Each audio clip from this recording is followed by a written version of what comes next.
In this question, we are asked to again calculate a mean and the uncertainty, and we've got some repeat measurements. We have got metabolites that we measure, and we've got these 4 values, and we need to calculate the mean and the uncertainty of the measurements, and we have to report it in the right way and make sure that we use the right amount of significant figures. So first of all, what we can do is we can calculate the mean of our data, and to do that we just add up all the values.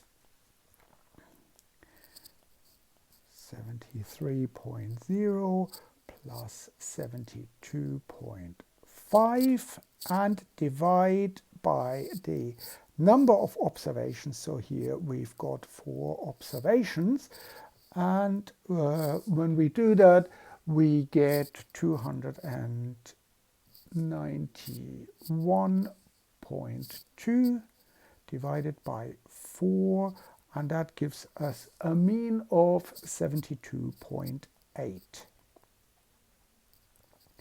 Of course, the unit is millimolar. So that's our mean, that's the first part.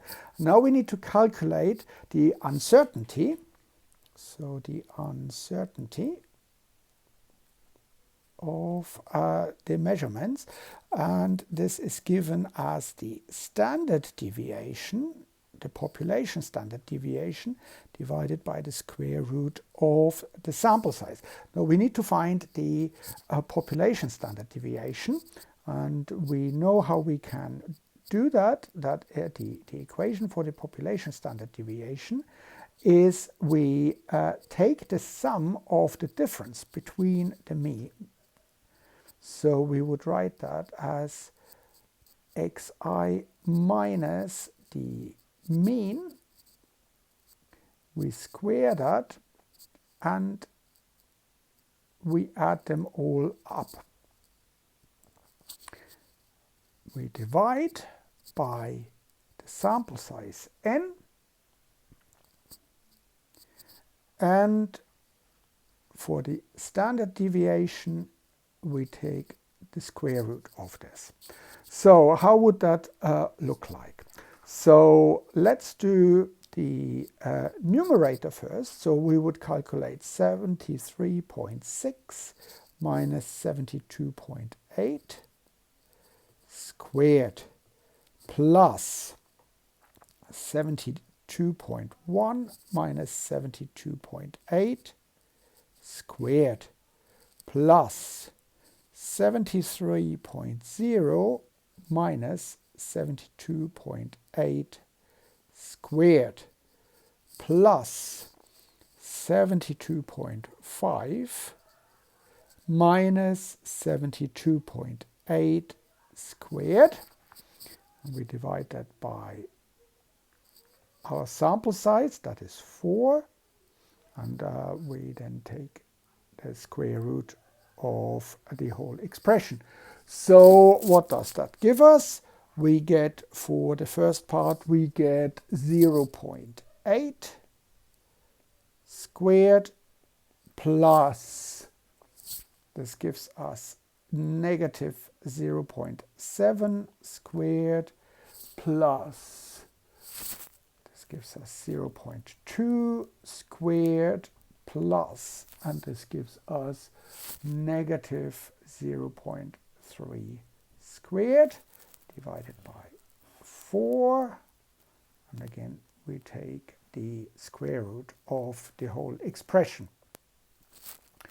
And we can calculate that. So 0.8 squared gives us 0.64 plus 0.49 plus 0.04 plus 0.09 divided by 4, and again we take the square root of that, and this gives us 1.26 divided by 4 square root, or it gives us 0.315 square root, and therefore eventually we arrive at our population standard deviation.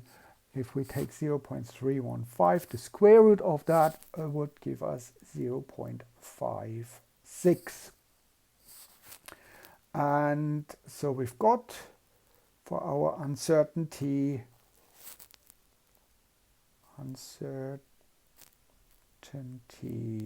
we've got 0.56 divided by the square root of our sample size, that was 4. So that gives us 0.2806 something. Well, actually, we probably don't need these two figures here. Okay, so that is our uncertainty. Now we know that for the uncertainty, we should really only use one significant figure when we report that. One significant figure.